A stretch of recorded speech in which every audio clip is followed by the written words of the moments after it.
Salut à tous, j'espère que vous allez bien. Moi, je vais super bien. Je suis Eddy Bonin, technicien froid et climatisation, conseiller en électroménager.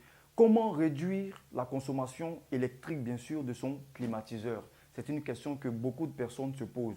Aujourd'hui, je vais vous donner 5 astuces, 5 conseils qui vont vous permettre de pouvoir réduire considérablement vos factures énergétiques en ce qui concerne, bien sûr, les climatiseurs. Restez jusqu'à la fin parce que le cinquième conseil est plus qu'un conseil, c'est un bonus que nous allons vous donner.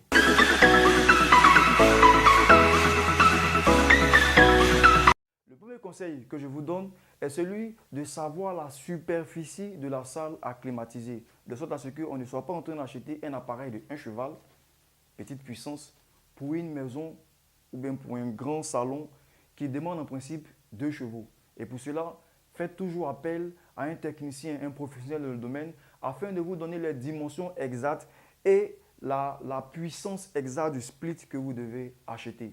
Ça vous évitera l'augmentation de vos factures. Et ça évitera aussi que votre appareil travaille un peu plus. Le deuxième conseil que je vous donne, c'est celui bien sûr de choisir les appareils avec la plaque signalétique, je dis bien la plaque signalétique A+, et A++, en termes de rendement et en termes aussi d'économie d'énergie.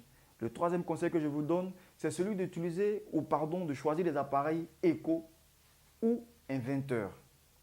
Je dis bien éco ou inventeurs, parce que ce sont des systèmes ou ce sont des technologies qui permettent à vos appareils de travailler moins.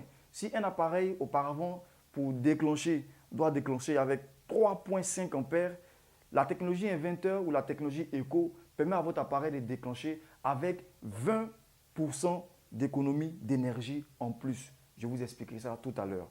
Ensuite, le quatrième conseil que je vous donne, c'est celui de faire l'entretien de façon régulière de vos appareils. C'est-à-dire chaque 3 mois, selon bien sûr la fréquence d'utilisation. Parce que quand un appareil est sale, il donne encore plus d'efforts, il demande plus d'efforts et le rendement n'est plus ça. Le cinquième conseil, plus qu'un conseil, c'est un bonus. Beaucoup de personnes chez eux à la maison ne font pas attention. Lorsque vous éteignez votre climatiseur, assurez-vous de sauter aussi le dismatique, celui-là même qui est le conducteur d'énergie entre la prise et l'unité interne et externe du climatiseur.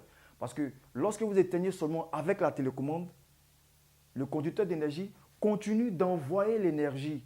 Le courant continue bien sûr de circuler jusqu'à l'évapo. Il est préférable, il est conseillé de bien sûr sauter le dismatique afin de pouvoir éviter tout ce qui est envoi d'énergie au niveau du climatiseur. J'espère que vous avez aimé la vidéo. Merci de la partager et rendez-vous pour une prochaine vidéo. D'ici là, portez-vous.